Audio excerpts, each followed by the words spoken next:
চট্টগ্রামের চকবাজারে ইন্টারনেট সেবাদানকারী প্রতিষ্ঠানে হামলা লুটপাটের ঘটনায় এখনও কেউ গ্রেপ্তার হয়নি। প্রতিষ্ঠানের পক্ষ থেকে চাঁদা দাবিতে বিদেশে অবস্থানরত বড় সাজ্জাদের লোকজনকে দায়ী করা হলেও মামলা করা হয়েছে অজ্ঞাত ৩০ থেকে ৪০ জনকে আসামি করে। অপরাধীদের ধরতে অভিযান অব্যাহত আছে বলে জানায় পুলিশ। চট্টগ্রাম প্রতিনিধি শাহাদাত হোসেনের তথ্য ও ভিডিওতে আরও জানাচ্ছেন সমর ইসলাম। শিয়া বাটার ও ভিটামিন সমৃদ্ধ লিলি বিউটি সোপ, তারুণ্যময় উজ্জ্বল ত্বকের জন্য। মেন্টালিটি নিয়ে আপনি 2 কোটি টাকা রেডি রাখিবেন আর প্রতি মাসে 10 লাখ টাকা করে দিবেন, তাহলে আপনি ব্যবসা করেন, না হলে ব্যবসা করিয়েন না। সোমবার দুপুরে বন্দরনগরীর চন্দনপুরা বাকলিয়া এক্সপ্রেস সড়কে ইন্টারনেট সেবাদানকারী প্রতিষ্ঠান ডিজিটাল.নেট ডিডিএনে হামলার সিসিটিভির এই ফুটেজ দুদিন ধরে ঘুরে বেড়াচ্ছে সামাজিক মাধ্যমে। প্রকাশ্যে দিন দুপুরে এই তাণ্ডব চালালেও দুদিনেও শনাক্ত হয়নি কেউ। আমি ডেপুটি ম্যাম বলতেছি, আপনি আমার ডিটেইলস পুলিশ কমিশনার থেকে জিজ্ঞেস করেন, আমার নাম্বারটা দেখায়েন, আপনি না চিনলে, বুঝছেন।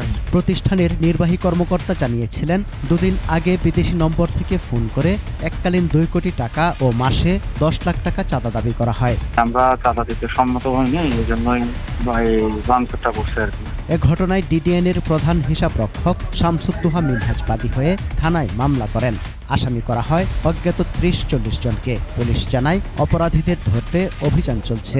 স্পেসিফিক কারণ নামে মামলা হয় নাই। 30 থেকে 40 জন অজ্ঞাতনামা আসামির বিরুদ্ধে মামলা হয়েছে। এখন অভিযানে আছি, অভিযান চলমান। অভিযান শেষে আমরা বলতে পারবো যে কি করতে পেরেছি। ঘটনার পর থেকে আতঙ্কে প্রতিষ্ঠানের কর্মীরা। বিদেশে পলাতক সন্ত্রাসী সাজ্জাদ আলী ওরফে বড় সাজ্জাদের অন্যতম সহযোগী মোবারক হোসেন ইমন এ ঘটনা ঘটিয়ে থাকতে পারে বলে ধারণা তাদের। ইন্টারনেট খাতের উপরে এই ধরনের ন্যাক্কারজনক ঘটনা, হামলা এবং চাঁদাবাজির মতন ঘটনা তা তো আসলেই দুঃখজনক এবং আমরা নিরাপত্তাহীনতায় ভুগছি। স্টাফরা অফিস করতে চাচ্ছে না, কারণ লাইফ সেফটি সবার ফার্স্টে। তো প্রতি মুহূর্তেই মনে হচ্ছে যে একটা কিছু ঘটবে, মানে একটা ভয় কাজ করা। আমরা আশা করব প্রশাসন এই বিষয়টা খুব দ্রুত একটা সমাধান করবে। ইমন 2025 সালের 30 মার্চ বাকলিয়া এলাকার জোড়াখুন এবং একই বছরের 23 মে পতেঙ্গা সমুদ্র সৈকত এলাকায় সন্ত্রাসী ঢাকাইয়া আকবর হত্যা মামলা সহ 7টি মামলার আসামি। সমর ইসলাম, 21 টেলিভিশন।